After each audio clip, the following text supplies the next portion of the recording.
Good evening in Nigeria and Austria. Today we have a match for the round of 16 eighth of finals match between the University of Lagos and the University of Vienna. They will be debating on topic they received a week ago. And I give the floor to my colleague for the intro. Thank you very much, and good day to everyone, and welcome to the two teams to the round of 16. Welcome to the University of Vienna and University of Lagos. The topic for your today's match is whether or not multinational AI providers, companies, must disclose frontier model safety testing to regulators. As always, before we start the debates, I would like to invite the students for introductions, starting with University of Lagos, Mr. Aguirre.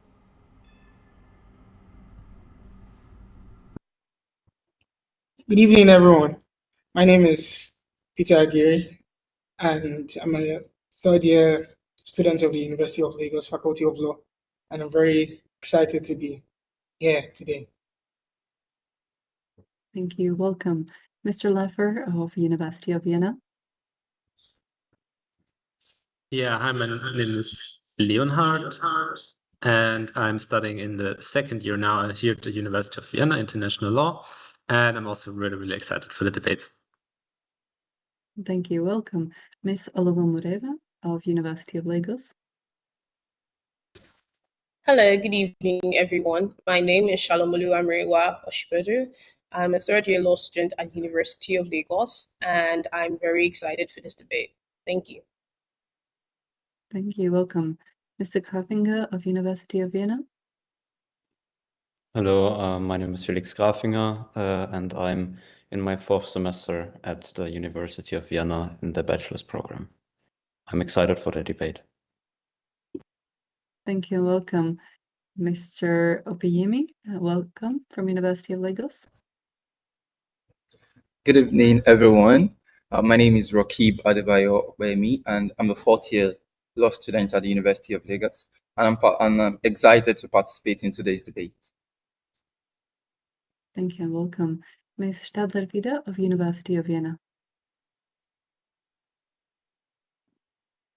Hello, my name is Lily Stadler-Wieder. I'm also in the second year of the International Law program of the University of Vienna, and I wish you all good luck for the debate. Thank you, welcome. In a few short moments, you should be able to see the screen for the allocation of positions. If I just get a confirmation. Yes. Thank you. So 4 possibilities, 2 for each team.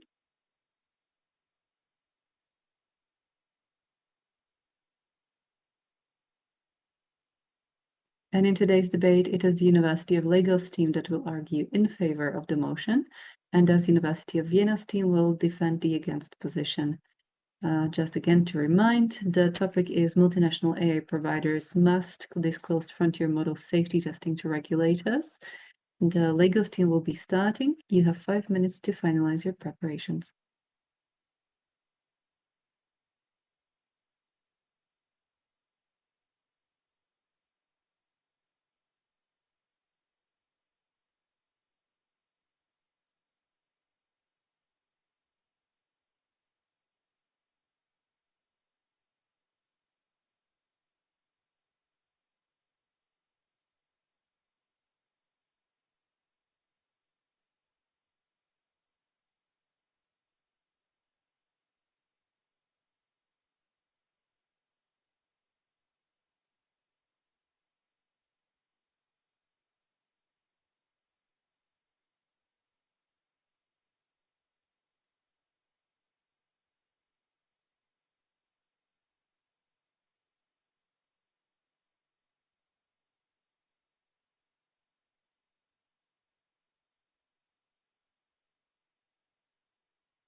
Rocky.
Thank you, everyone. The time for final preparation has now passed. We'll start by hearing the opening statements.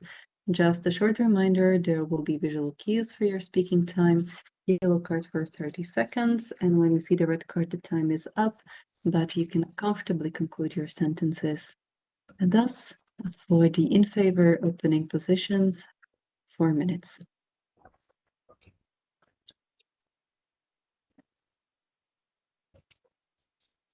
I'll be starting my argument in 3, 2, 1. Nuclear, pharmaceutical, financial. Every industry that can pose systemic risks to humanity has always been brought under oversight. This includes artificial intelligence. Honorable judges and colleagues, the motion before us calls for multinational AI providers to disclose frontier model safety testing to regulators. In furtherance of this, I will establish 3 points: that disclosure protects both national and global safety, that the precautionary principle justifies and accountability demands it, and that implementation is neither unrealistic nor unprecedented. To understand this topic, we must understand the key terms in this motion. Multinational refers to companies that operate across multiple jurisdictions. Frontier models are the most advanced AI systems at a given point in time, and regulators are government bodies empowered to enforce oversight. My first point: safety and standardization. Frontier AI models are dual use technologies, meaning they could be developed for peaceful civilian purposes but exploited to engineer biological weapons or leading to systemic cyber attacks. Operating across borders means a vulnerability in one jurisdiction is a vulnerability in all. Disclosure of safety testing ensures governments can identify risks before they become catastrophes and prevent a single provider's negligence from triggering a global security crisis. Beyond national safety, disclosure enables standardizations of safety benchmarks across jurisdictions, ensuring that no country becomes a haven for dangerous AI development. The Base 3 framework, which compelled banks to globally disclose risk exposure, demonstrated this perfectly. Frontier AMI demands nothing less. The second point, the precautionary principle and accountability. Principle 15 of the Real Declaration of 1992 states that lack of full scientific certainty shall not be used as a reason for postponing preventive measures where there is imminent serious danger. Although rooted in environmental law, this principle has been countless times across pharmaceutical, nuclear, and the technological center. Frontier AI, capable of catastrophic harm at a global scale, falls squarely within its reach. Accountability demands this individually. The United Nations Guiding Principles of Business and Human Rights 2011, endorsed by the Human Rights Council, establishes that multinational corporations have a legal duty to disclose risks in their operation that are posed to human rights. Where precautionary principle justifies action before harm, accountability ensures that those who create the risk have the legal obligation to answer for it. While the opposition might argue that there is no international body to regulate frontier AI and that each country, by virtue of sovereignty, is capable of regulating its own standards, they confuse the absence of a framework with the impossibility of one. And this brings me to my third point. The International Atomic Energy Agency, created in 1957, was established to oversee nuclear technology across sovereign states. The Base 3 framework compelled banks across jurisdictions to disclose risk assessments to national regulators without a single global regulator. In every case, the absence of a pre-existing framework was never a reason to abandon oversight. It was a reason to build one. The EU AI Act of 2024 already mandates safety testing disclosure of high-risk AI systems, as does the state of California and the United States of America. Implementation is not hypothetical, it is already underway. Nuclear, pharmaceutical, financial. These are industries that cross borders, affect lives, and are regulated. The pattern is clear. Oversight is not a question of if, but when. Thank you. Thank you very much. We'll now hear the opening exposition for the against side. 4 minutes. So am I audible and am I visible? Yes. Perfect. Then I'm gonna start in 3, 2, 1. Honorable judges, esteemed proposition. This debate is not about whether AI safety matters. It is about whether the model proposed actually delivers it. And that requires more than good intentions. It requires a model that is precise, workable, and enforceable in practice. That is why we oppose the motion on 3 different grounds. Firstly, the proposition cannot identify a disclosure safety model that avoids both under and over disclosure. Second, existing law points toward calibrated regulation and not the broad obligation they propose. And last but not least, I'm going to talk about the risk of misuse. So firstly, the proposition has not solved the central design problem. What exactly must be disclosed? If the disclosure is narrow, perhaps limited to summaries, then the regulator lacked the context to meaningfully assess the model. But on the other hand, if the disclosure is too broad enough to enable real independent judgment, then it becomes intrusive and commercially sensitive. There's no clear line between these two. This is not a minor implementation issue. It is the core flaw in their case. They must identify the point at which disclosure is sufficient enough to be useful, but limited enough to remain proportionate. Without that, the word must is not justified at all. This leads me to my second ground, legal structure. The most relevant comparator is the EU AI Act that I've already mentioned. But even this framework does not support their claim. It does not adopt a broad, undifferentiated disclosure obligation. Instead, it carefully calibrates obligations by actor, by model, and by the level of risk. It combines obligations with support for innovation, including regulatory sandboxes, and that is the hallmark of serious legal design. That reflects how complex this kind of oversight is in practice, and that the European Union remains the only jurisdiction attempting it at this level of detail. Even there, it depends on sustained coordination across member states, within a shared legal and institutional framework. And these are conditions that cannot simply be replaced at the global level, replicated at the global level. Our third ground is institutional risk. There is, because there is a further reason for caution. Disclosure to public authorities is not costless simply because it is confidential. The EMA cyber attack demonstrated that even highly sensitive regulatory systems can be compromised, leading to the leakage of protected data. Moreover, this obligation does not exist in a vacuum, so we're in the real world, and it applies across jurisdictions with very different standards of governance and the rule of law. In some contexts, mandatory disclosure to regulators may in practice mean disclosure to state authorities that might not be independent and that may use such information beyond its intended safety oversight.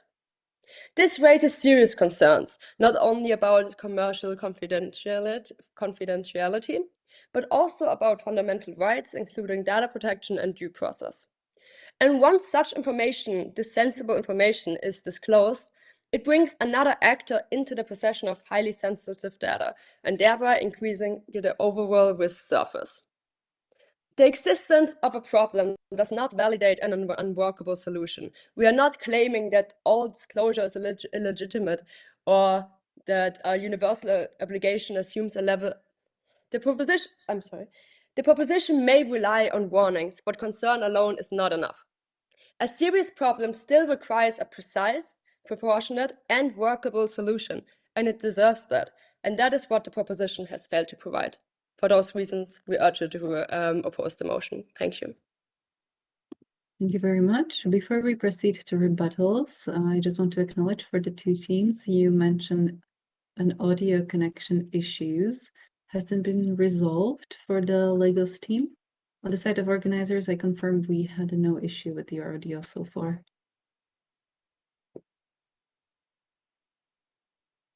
Right. So I see the Vienna team nodding. So for University of Lagos, as you will have first rebuttal, can we check your connection, please?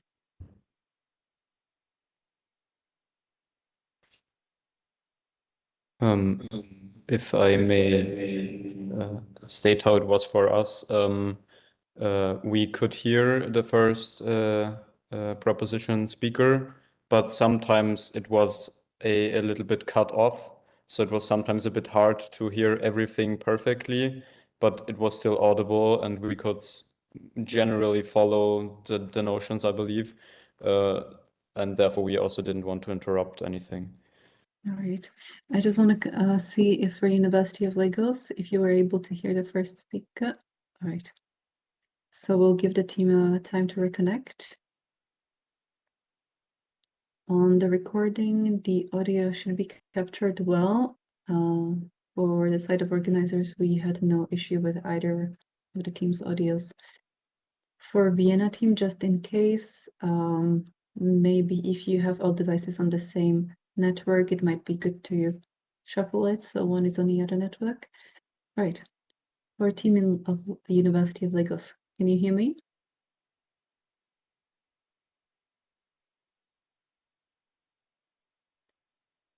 All right, so I will just ask, Can you hear me? A bit choppily. I will just ask everyone but the speaker to close your cameras. All right. I will retain my camera so you can see the cards, but I will keep it closed up until the last 40 seconds. All right, just to lower the burden on your bandwidth. Whenever you're ready for the first rebuttal in favor.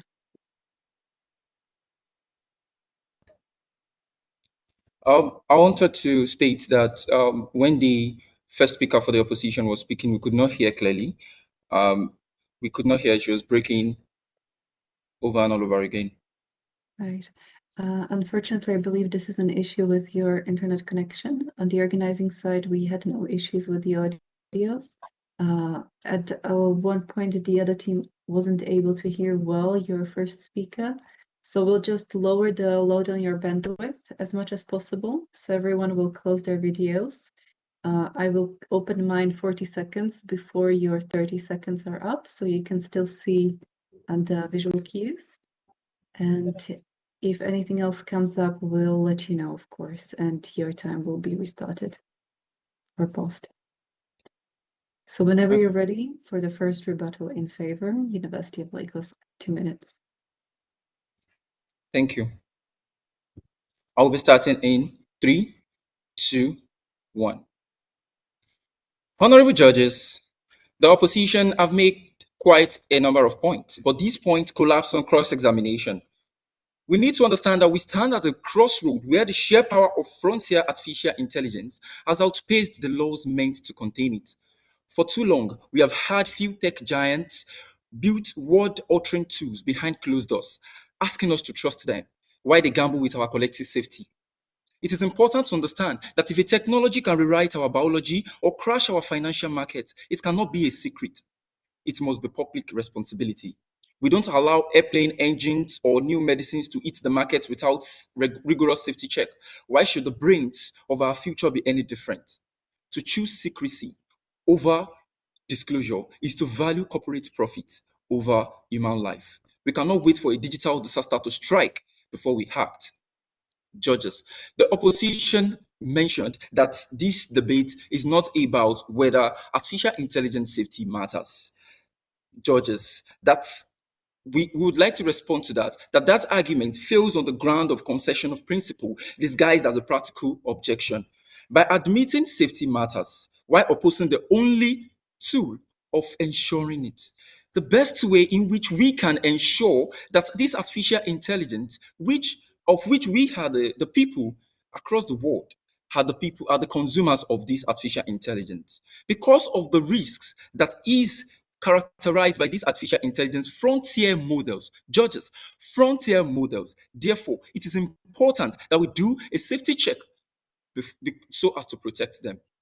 Judges, all stakeholders must act now, because once a model is released, there is no undue button for the damage it can cause.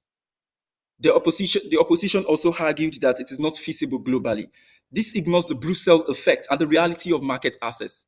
Thank you. Thank you. For the first rebuttal in the against position, University of Vienna.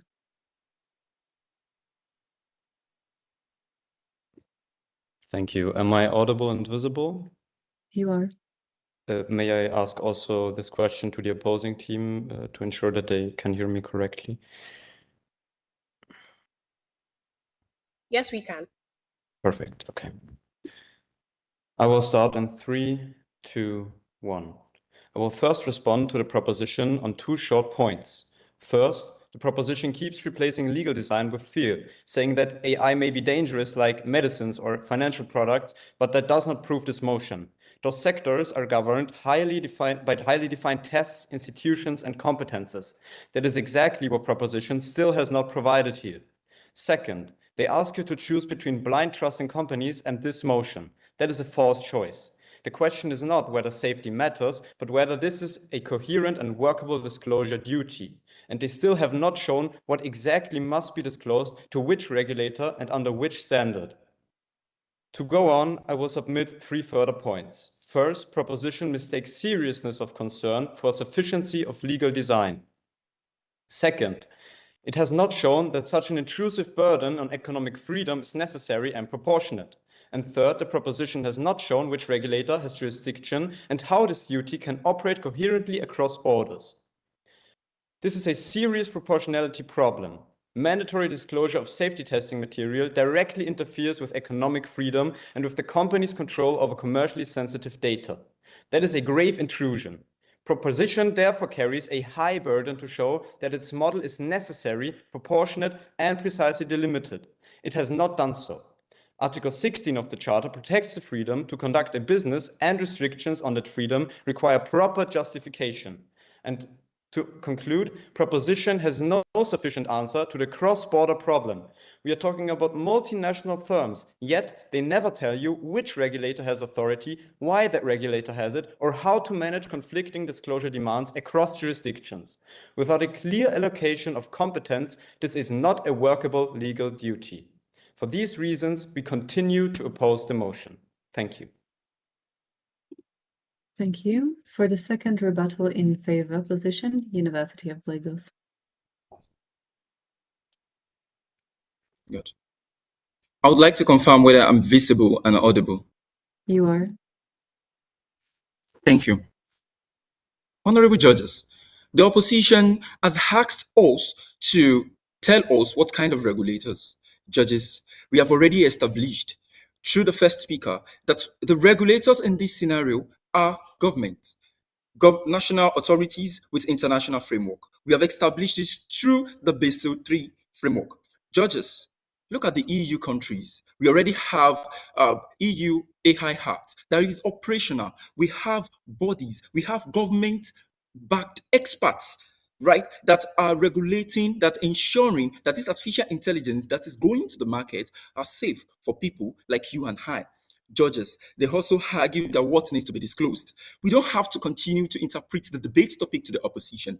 What the debate topic asks for us is frontier model. Frontier model, according to the Californian AI Act, refers to those artificial intelligence that perform more, that have more capacity than the ordinary artificial intelligence that we have in place. Because of this ability that they have, because of the systemic risks that are characterized in this particular frontier model, therefore it becomes a necessity to ensure that they are regulated.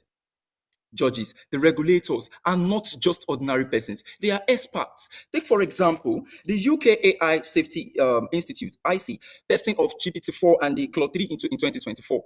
There was the United Kingdom was granted access to models from OpenAI and some other multinational artificial intelligence frontier models. When they did a safety check on these AI frontier models, they discovered that although there were guardrails, but there is still opportunity for cyber attacks. And how would that have been possible without the regulators? Judges, this debate is simple. We have satisfied our burden, and let us choose the light of accountability over the shadows of secrecy, ensuring that the future remains something we design together, not something that happens to us. Judges, thank you. Thank you very much. For the second rebuttal in the against position, University of Vienna. Am I audible and visible? Organizers, yes. And to the opposing team.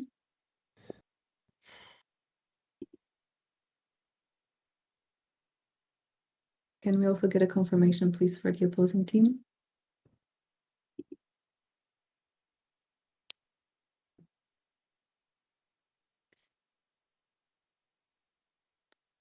For the team in Lagos, can you confirm that you can hear the speaker from University of Vienna?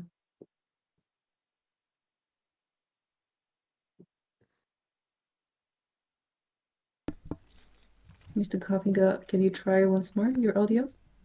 Yes, excuse me, can you hear me? Dear team in Lagos, can you hear Mr. Graffinger?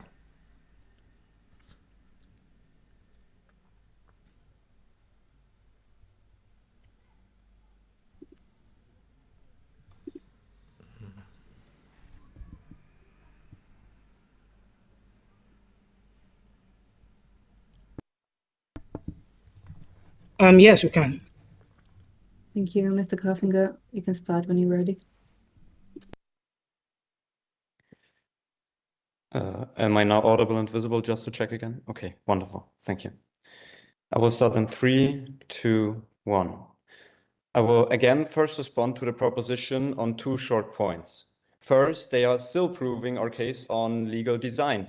The moment that they have to rescue the motion by narrowing regulators to national or government authorities within an international framework and frontier models to one specific California definition, they admit that the motion itself does not give them a clear rule. And that is precisely our objection.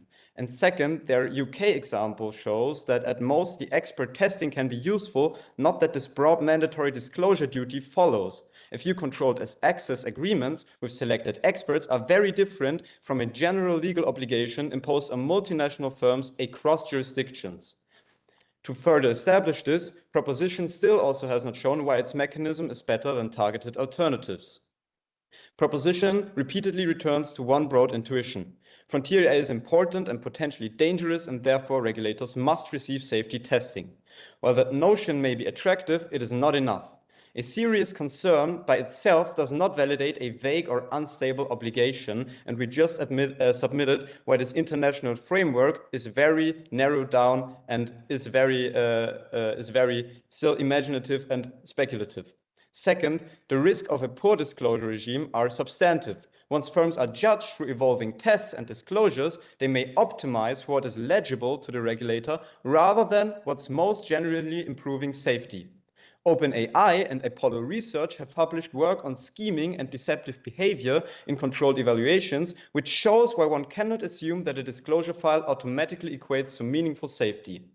Proposition has not shown why this broad duty is superior to more targeted tools, such as obligations tied to clearly defined model classes, sector-specific deployment restrictions, or supervised testing.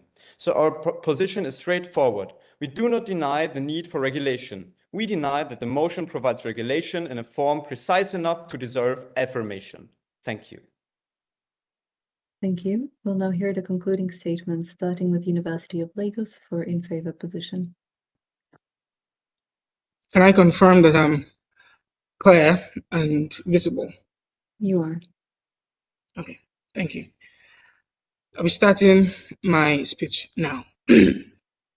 Honorable Chair, esteemed judges, and respected opponents. There is a popular saying that information is power. That saying also translates that lack of information renders one powerless. We must be very clear. A powerless world is what the opposition is demanding today. Throughout the course of today's debate, we have established several clear points.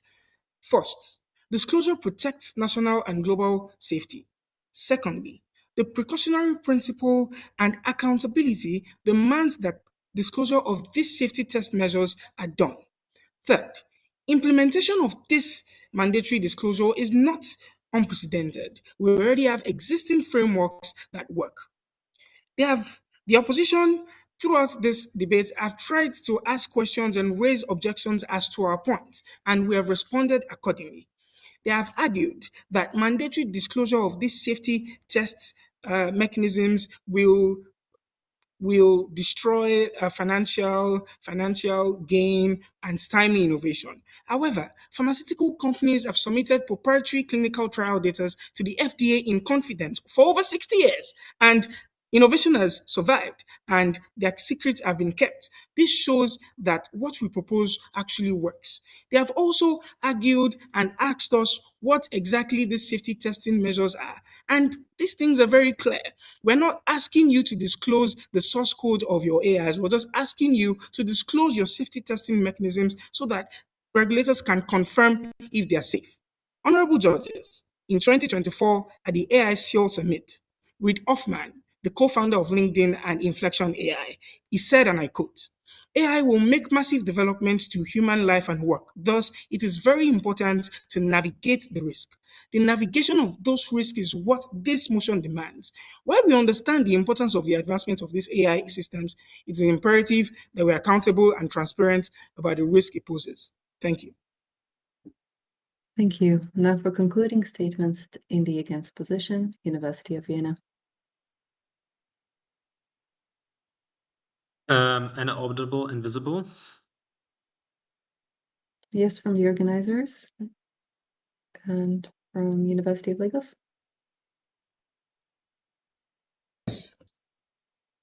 Okay, go ahead. Okay, I will start in 3, 2, 1. Honorable judges, esteemed proposition. We also agree that we need to navigate the risk, but in a different way what the opposition suggests. This debate shows in 3 failures in the proposition's case. First, when speaking about economic, unlike what the proposition suggested, confirming the motion would actually place a significant burden on the liberal economies we live in. In any market economy, there is a constitutional right to the freedom to conduct a business, and this motion infringes upon that right. Therefore, the measure requires proper justification, and as we have shown in our speeches, there is no proper justification. Second, they never totally resolve the problem of too little versus too much disclosure. If too little information is required, regulators will lack what they need. If too much is required, the duty risks becoming overly broad. Third, they never justified why this broad mechanism is better than calibrated regulation. Existing law, such as the AI Act, does not work as the motion suggests. It calibrates by actor, by risk, and by model type, and is therefore more effective than what was suggested. The other side also argued that without strict regulation, AI could pose a threat to humanity, comparing it to nuclear energy and pharmaceutical companies. However, this analogy is flawed. Nuclear reactors can cause mass harm through uncontrolled radiation, and pharmaceuticals can kill directly through severe side effects of overdose. AI, in contrast, is merely an intelligence and cannot directly cause physical harm on its own. Therefore, it should not be regulated under the same strict standards that were suggested by the proposition. For all of these reasons, we ask you to oppose the motion, Your Honor. Thank you very much. Thank you very much. Thank you to both teams. This concludes your debate. You can all now relax. You're no longer under evaluation after this part. I would like to invite all of you to open your cameras as we are in the last part of the 8th final round that you have had today between the two teams. On the side of organizing team, congratulations on completing your debate. As always, the judges have the time and they have the space to review your match and submit the scoring cards. Once we confirm them, we'll be, of course, sharing them with you and, of course, sharing the results also with your supporters. Really well done. As my colleague already said, the winner of this match will be facing the winner of the match that took place last week. So keep an eye posted on it. Perhaps you've already seen the debate before. And I would like to invite you to share your reflection on the research, the topic. All the topics on this 8th final round are about technology and innovations. So how did you find the research, and perhaps if you heard familiar arguments? Starting with Ms. Olobamureva of University of Lagos.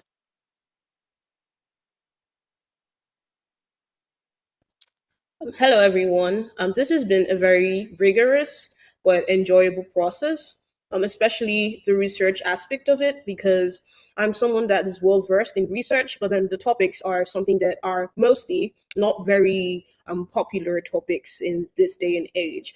I was very pleased when I saw a topic on artificial intelligence, because this is something that plagues our society of today. So the research process was enjoyable, it was rigorous, very thorough on my own part, but it was something that I would definitely look forward to doing once again. Thank you. Thank you. Now to Mr. Krafinger of Vienna. Thank you. I can only reaffirm what our colleague has said, and also I want to congratulate you all for your wonderful speeches. It was very interesting to see that you found some sources that we thought were we already thought were very hard to find. So you definitely had a great research going on for the debate, and I also want to congratulate you on that. So very well researched, and we were very impressed by your arguments.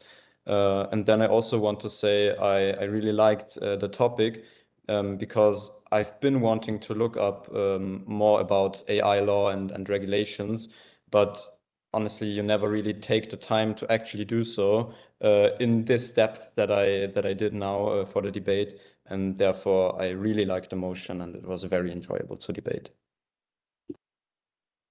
Thank you. And now to Mr. Abiemi. Good evening, everyone. Yeah, I found the research really interesting, and from the very first day we got the topic, I have developed so much interest in it, and I've started research instantly. Yesterday was my birthday, and I was still researching. I really found it very, very informative as well, and I really enjoyed the debate session. I like the points that the opposition, our respected opponent from University of Vienna, the points they raised, they were very, very, very creative, and I appreciate them for their efforts.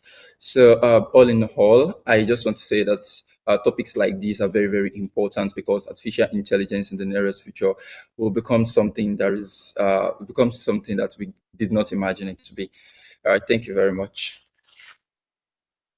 Thank you very much, and congratulations also on your life milestone with the birthday. All the best for the year ahead. Mr. Laffer.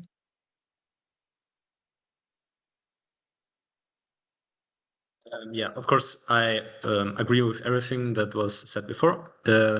We had quite some difficulties when researching, I would say, but we found a couple of arguments. And what I personally really liked about the topic, that it was very, very clear.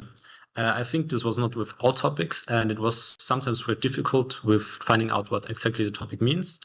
But here it was quite easy, and it was also possible to find good arguments. And I think it was a really interesting and productive debate. And yeah, also AI, of course, I think is a really, really important topic right now. And it's obvious that debating about it is also necessary for society to get into this discourse. So yeah, I really, really enjoyed the debate. Thank you. Mr. Aguirre? Hey, good evening, everyone.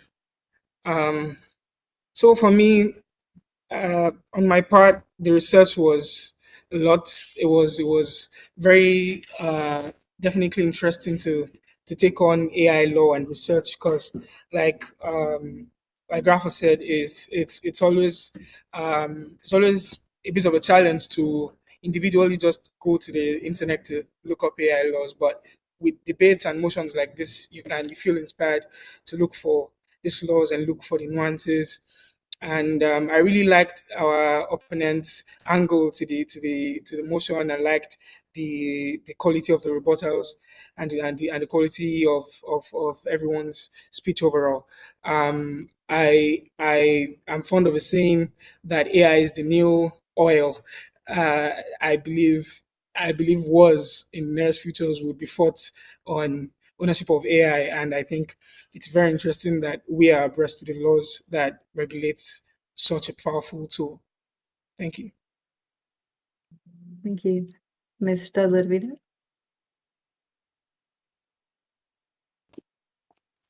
Yeah, I think almost everything was said that can be said, but I also just really interesting to research about a topic that's, I would say, like we're still in the baby steps.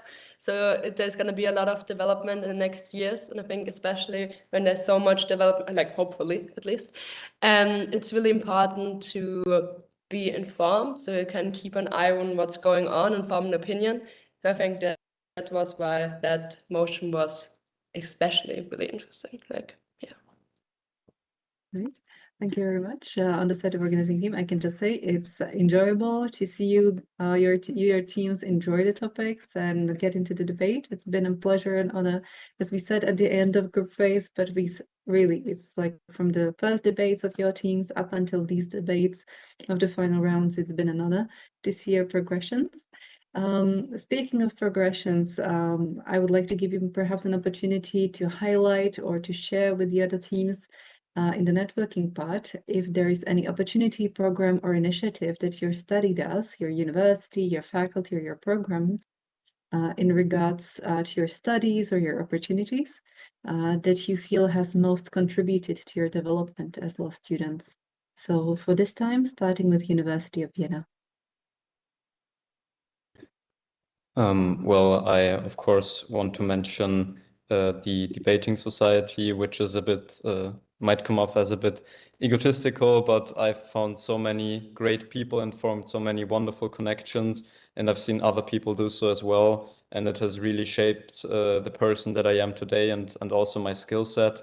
So I'm very thankful that it somehow came to life and that we were able to establish it at the university. Then also in general, the community aspect at the university, like the mentoring program that we have here, where all the students give you some guidance at the start, but also broad opportunities to get involved. For example, also the moot courts that we can do here. I just did the PAX moot court. And of course, THIULDT also goes with that because not only like the legal part and the skills that you derive from that, but you get to know so many new people, and especially people that you probably wouldn't have ever gotten the chance to meet, as for example our respected opponents today, which I almost enjoy the most for these kind of formats. And then finally, also I have to mention our introductory lecture, which made me really fond of law and really excited to study it. And the professor there also initiated us to do the debating society. So those are the three things that I really want to mention. Thank you. Mr. Dalvida, Mr. Leffer, if you want to add anything also. I can just add also about the Juridicum Debating Society, because we got so much support, like of course the professor he just mentioned, but also our coaches for this tournament, and everyone was just so supportive and so excited that we started doing that. So it was really nice to see that, yeah, I don't know, to see that support from like the side of the university, and also the excitement from other students to join and to help, and just it's really cool that it all worked out like that in the end. So yeah.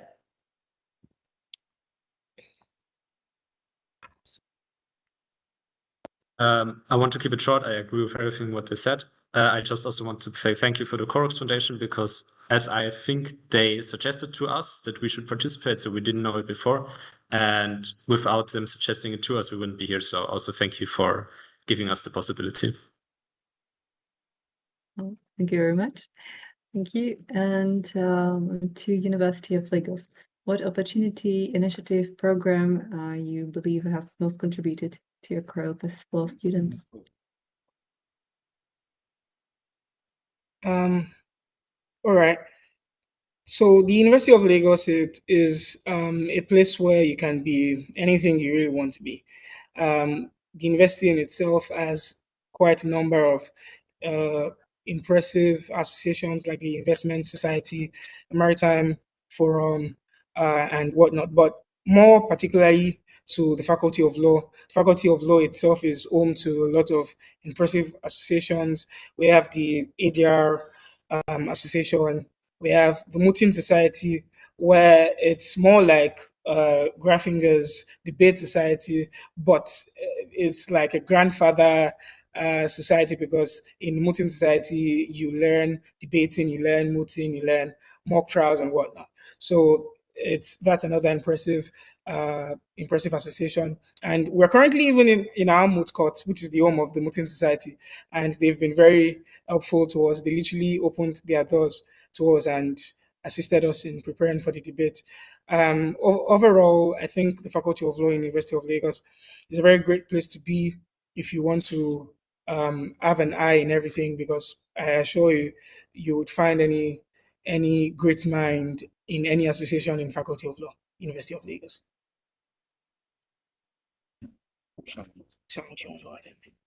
I agree with everything Peter has said. The University of Lagos is a place where you can be anyone that you want to be. One thing about my faculty specifically that has helped me to become who I am today, excuse me, would be the Muting Society. I have been a member of the society for quite some time now, and I can say that I'm not the same as I came into the society. It has been a place that has given me platforms, that has coached me, and has helped me to become a better version and to strive to become a better version of myself. So, thank you. Yeah, I would also like to add that apart from the Mutin Society and the other associations in the Faculty of Law, like the Maritime Forum and like the Tax Club, like the Investment Society and the Oil and Gas Bar, these associations are there to equip students with the opportunities if they want to actually practice in these areas of law as well when they graduate. So another thing that is so peculiar to the Faculty of Law, University of Lagos, is that our lecturers are the set of the best lecturers in the country, and these are people that were involved in some of the laws that we abide by in the country, and having them to teach us is a big source of inspiration that we can actually reach the highest stage in the legal profession. So thank you very much. Thank you. Thank you to the two teams for sharing. It's quite inspiring and it's a good insightful that you have these opportunities within your study programs. And perhaps there could be an interaction also between your associations now that you have seen how each team's debate. So that could be an interesting exchange to have. Before we move to the second question, I just want to give the highlight for the participation so far. Of course, the final ranking of the Global World League is going to be done after the finals in June. But already now, we know for University of Lagos, it's your third time your university is represented in 8 finals. So well done for your team for getting the trifecta so far. And your team has so far secured the 21st spot at the World League in 2026 so far. And you are the second in the African zone for the regions. And already in the past, your predecessors reached the quarterfinals, specifically in 2024. And it is the 5th participation of the team, and 8 matches in total have been won in the history of the tournament. For University of Vienna, you guys have done really well also for your first participations, reaching 8 finals, and you have secured the entrance in the World League for the ranking and the European zone. Of course, the final ranking is going to be for sure at the end of competition in June. And for the first participation, it's well done, and you have started the record for your university with 2 matches so far. Well done. Right, and as for the promised second question for the networking part, is there perhaps misconception or a nuance of your legal system or your country's legal code that you would like to share with the other team? And this time starting with University of Lagos.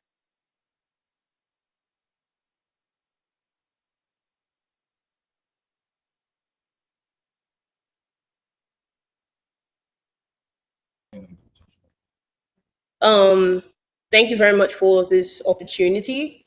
So, a common misconception or nuance around the Nigerian legal system, I have 2 points actually.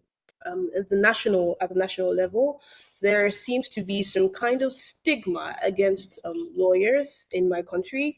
It has to do with more of like pride. I don't know. Most citizens regard lawyers as prideful beings, and that I'd say that is a common misconception at the national level. Internationally, a common misconception about our legal system would be the Nigerian lawyers are not very well versed with international law. This is something that I can say for a fact that is a lie, to be very frank. A lot of international lawyers appear to be Nigerians who were trained in Nigeria but ended up going and establishing themselves in the international law sector, which also appears to be my area of interest, actually. So, thank you.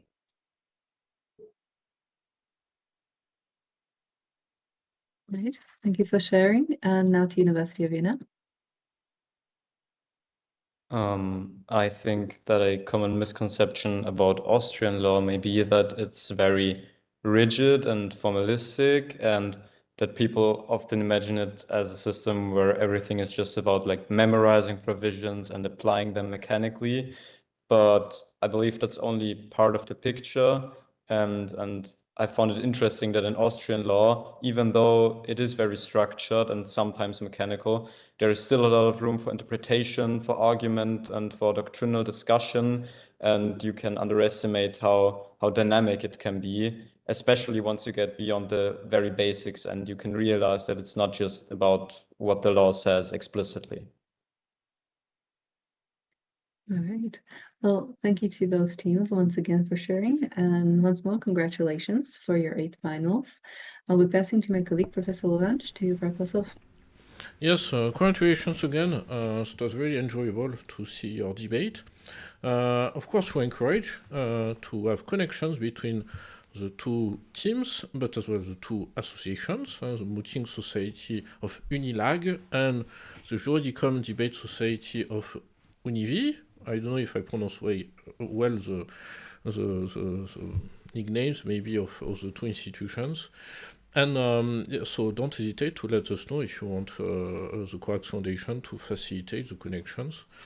And yes, you will. The winner of this match will meet the winner of another match. As soon as we know the winner of your match, of course, we'll let you know who will be your opponent for the quarterfinals.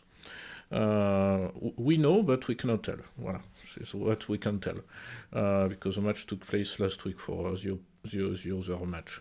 So congratulations again. We keep in touch, and we encourage you to watch the very last match. The last match with S of the round of 16 for this edition. So congratulations again, and we keep contact for the next weeks, of course, and as well for the next years as well. Huh? So well done.